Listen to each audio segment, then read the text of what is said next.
This is the walking talking mock for a selection of P5 questions from the OCR syllabus. That's the Gateway syllabus. In this particular video, I'll show you how to answer some of the questions.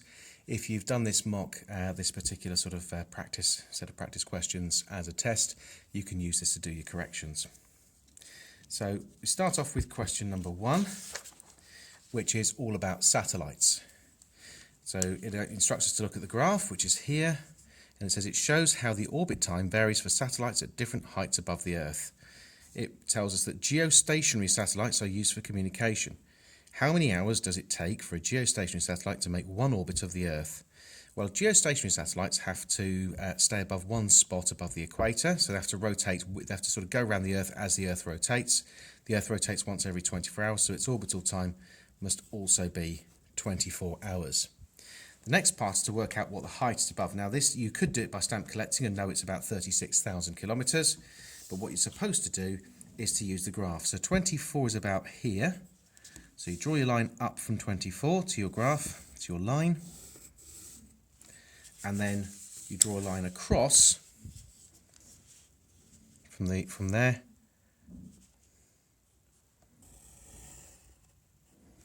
and I make that 36,000. So 36,000 kilometres above the Earth.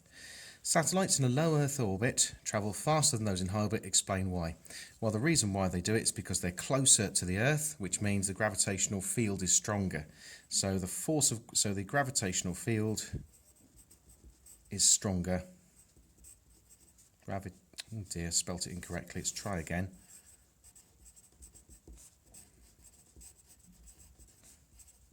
Gravitational field is stronger. So if there's more gravitational field, the centripetal force is greater.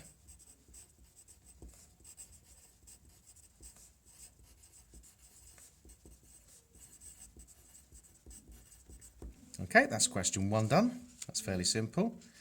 Let's go on to the next question. Question 2. Sarah drives a train. The maximum speed of her train is 120 kilometers per hour. Speed is a scalar and velocity is a vector. What is the difference between a scalar and a velocity? This is fairly simple. It's the idea that it's a definition that vector quantities have direction, scalars do not. So it's enough to say, for a 1 mark question, for a 1 mark answer, vectors have magnitude and direction, and then just qualify it by saying that scalars have only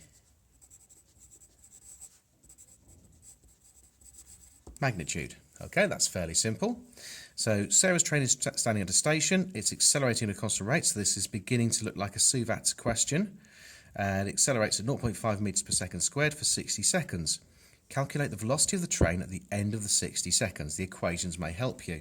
So you look at the equation sheet, you're trying to find velocity, so you're looking for v, you've got the acceleration, you've got the time, you don't have the distance, you actually do have initial speed because it tells you that initially it's standing at the station. So that tells you that's equal to 0, okay? Often helps sometimes, even if it's in the question, just to jot it down next to the question so that you've got it in, easily accessible. There we are. And it then says the equations may help you. So let's have a look at the equations. So we want to find one that's got v, the velocity, the initial velocity, which would be u, the acceleration, and the time. So that's v equals u plus at. That's got to be that one, hasn't it? So if we go back, write that out first of all. V equals u plus at. We can then work out what v is. Well, v is equal to, well, u is 0, plus acceleration, which is 0.5, times by the time, which is 60 seconds. And that gives us a final speed. It's just a mathematical sum. 0 is 0, 5 times 60 is 30, so it's 30. So the final velocity is going to be 30 meters per second. That's fairly simple. So it then says, how far does the train travel during those 60 seconds? So again, it's a SUVAT question. So it's how far does it go while it's accelerating? Now there are lots of different ways to do this, but again, if we look at our formula sheet, here we are. Distance is equal to ut plus a half at squared. So we know u is 0, we know t is 60 seconds, we know a is 0.5, and we know that t is 60 seconds. So we've got all the values here to get the distance s. I know it's inconvenient that we use s for distance, but that's just something you have to learn to get used to. So, write it out. S equals ut plus a half at squared. So u is 0 times 60 plus a half times 0.5 times t squared. 60 squared, that's 3,600. Okay, so you then work that out. That's 0 plus, well, half of 3,600, 0.5 times 3,600 is 1,800. Half of that is 900. So the total distance travelled is 900 metres. Very easy. Most common mistake candidates make is forgetting to halve. Okay, question number 3. A human cannonball is an example of a projectile, so straight away we know it's a projectile and vectors question. Look at the picture of the man being fired as a human cannonball. So there he is, being fired out of his cannon. Looks like he's having fun. All projectiles have a downward vertical force acting on them. What's the name of this force? Now, a lot of people in this particular question write gravity, which does get the mark, but correctly, gravity is the cause of the force. It's the field that causes it, but the force itself is actually the weight of the human cannonball in this case. So weight is your answer. It then says, assume air resistance has no effect. The human cannonball has both horizontal and vertical velocity. What happens to the size of his horizontal velocity during his flight? Well, if there is no air resistance, then there are no horizontal forces. If there are no horizontal forces, there can be no acceleration. If there's no acceleration, that tells us straight away that that's going to be no change in velocity. So what happens to the size of horizontal velocity? It stays the same. You can say it stays constant if you like, but it's easier to put plain English, I suppose. Stays the same. Okay, next one. What happens to the size of his downward velocity? Now, if he's got a downward force, which is his weight, you know he's going to be accelerating downwards the whole time. If he's accelerating downwards, his downward vertical velocity must be increasing. Don't forget it starts off as negative, but it becomes a smaller negative number as he goes up and then a larger positive number as he goes back down. But either way, it is definitely increasing. There we go. That's easy enough. Now the next one is a vectors question. At one particular moment, the human cannonball is travelling with a horizontal velocity of 4 meters per second and a vertical velocity of 3 meters per second. His resultant velocity is 5 meters per second. Explain how you could calculate this value. So how could you work it out? Well, it's just to do with adding together two vectors. So if his horizontal velocity is 4 meters per second, I could draw a line, maybe 4 centimeters long, let's say. There we are. So that's his horizontal velocity. I'm not even going to put units, I'm just going to put the number. And then he's got a downward velocity of 3 meters per second. So on the end of that arrow, I'm going to put another arrow pointing downwards, say 3 meters per second. 1, 2, 3. There we go. Okay, and they're at right angles, so the resultant is going from start to finish. That's his resultant. So the resultant is going to be the hypotenuse of this triangle, which they've asserted is 5, so I'm going to label it as 5, but then I'm going to check it. So you're going to use Pythagoras' theorem. So Pythagoras' theorem says that the square of the hypotenuse is equal to the sum of the squares of the two other sides.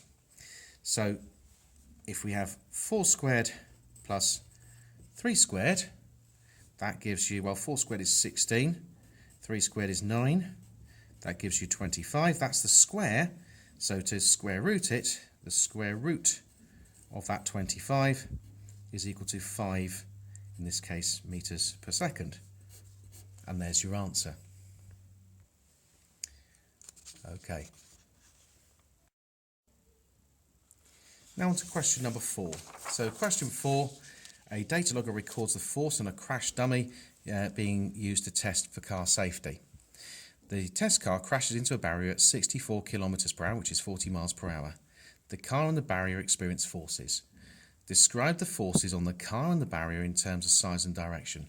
And for this, we need to think about Newton's third law of motion. Every action has an equal and opposite reaction. So if the car exerts a force on the barrier exerts an equal and opposite force on the car. So if that's the case, then the size of the forces is equal, as in an equal and opposite reaction. The direction of the forces has to be opposite, because the car hits the barrier, pushing on the barrier that way. The barrier would be pushing that way on the car, so they're going to be opposite.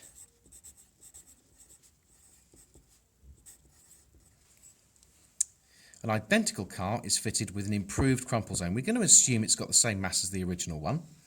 This car crashes into the barrier at 64 kilometers per hour, 40 miles per hour, so it's the same speed, the same mass. The improved crumple zone reduces the forces on the crash test dummy. Explain how in terms of... So this is a momentum question, really. So it's the idea that maybe it's going to have an increased impact time. Okay? Increased, remember, means bigger. So it's going to have a longer impact time.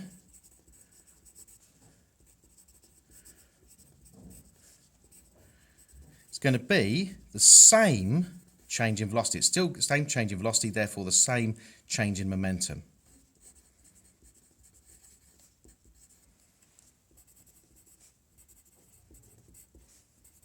Okay, so for the same change in momentum. Now we know from our formulae that force is the change in momentum divided by time, also known as the rate of change of momentum. So if it's the increased impact time for the same change in momentum, the rate of change of momentum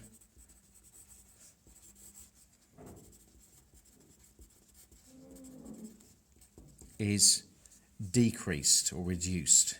Okay?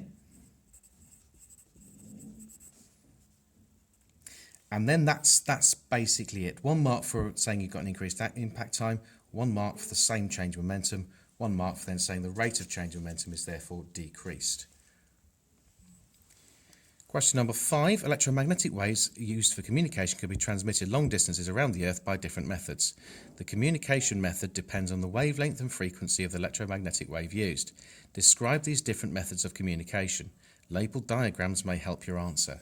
So basically they're talking about how to get information from one side of the planet to the other using radio waves and using microwaves. So the best way to do it is to do 2 comparisons, okay? 2 Earths. I'm going to give it an E for Earth on each time, and each time there is an ionosphere, the upper atmosphere,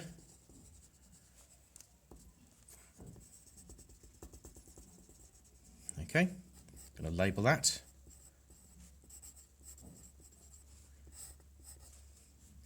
and it's what they do. So on this side we've got radio waves, on this side we're going to have microwaves. You can either write it as micro, but I'm using the Greek symbol mu there just because it's easier.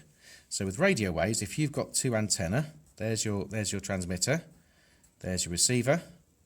It sends radio waves to the upper atmosphere.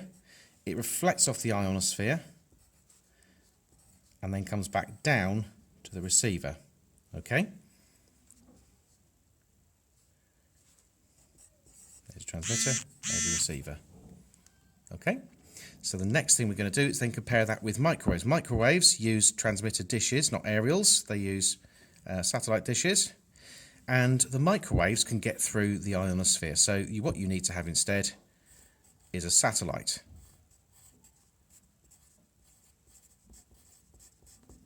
Be careful of the spelling of the word satellite.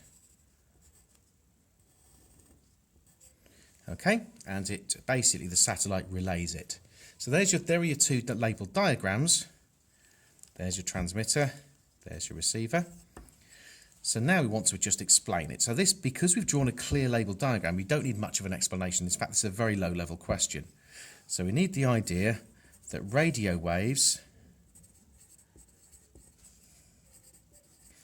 are reflected by the ionosphere. Okay, and so can travel around the Earth, can travel around, capital E for Earth. Microwaves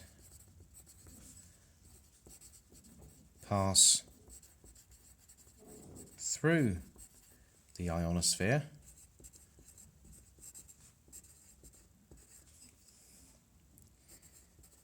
but are relayed, nice keyword there, by satellites. Check the spelling, 1 T, 2 L's, satellites. There we are, and that's the basic idea.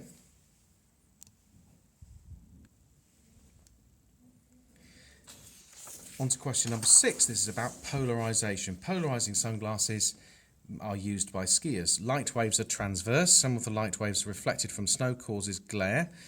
Skiers use polarizing sunglasses to reduce the glare. These glasses are vertically polarized, so there's some important information there. So what basically happens with these Polaroid sunglasses is they block out the light that's been reflected by the snow. That would be enough for 1 mark. To get a second mark, you've got to say which way it's polarized.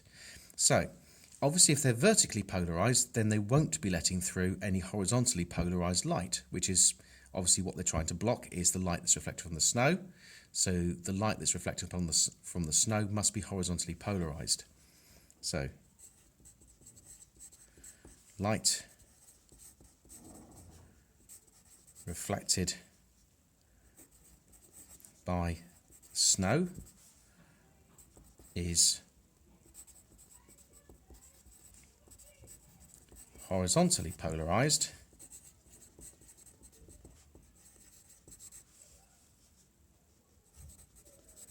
and do not pass through the vertically polarizing sunglasses.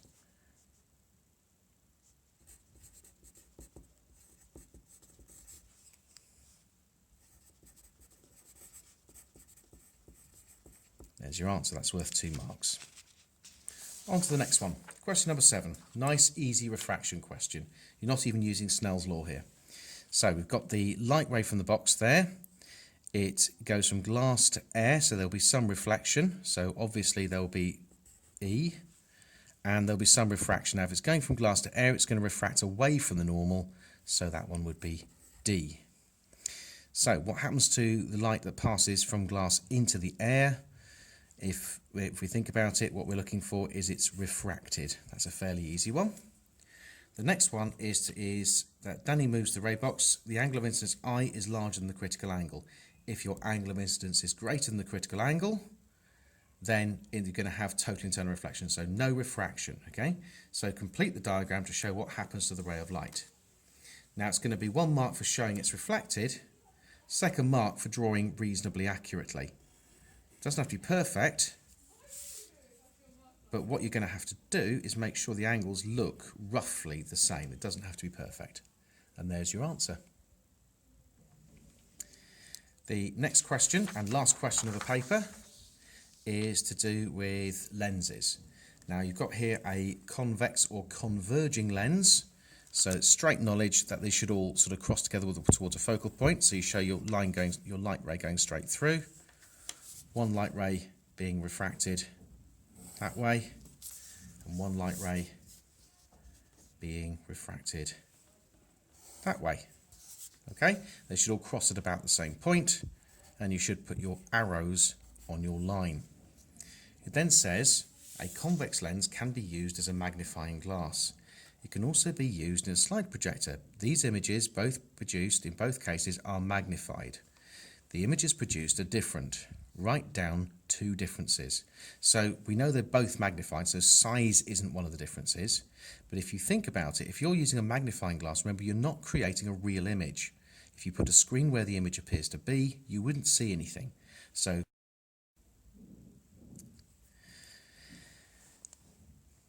the idea with B part 1 is the idea that you're going to have 2 different types of image.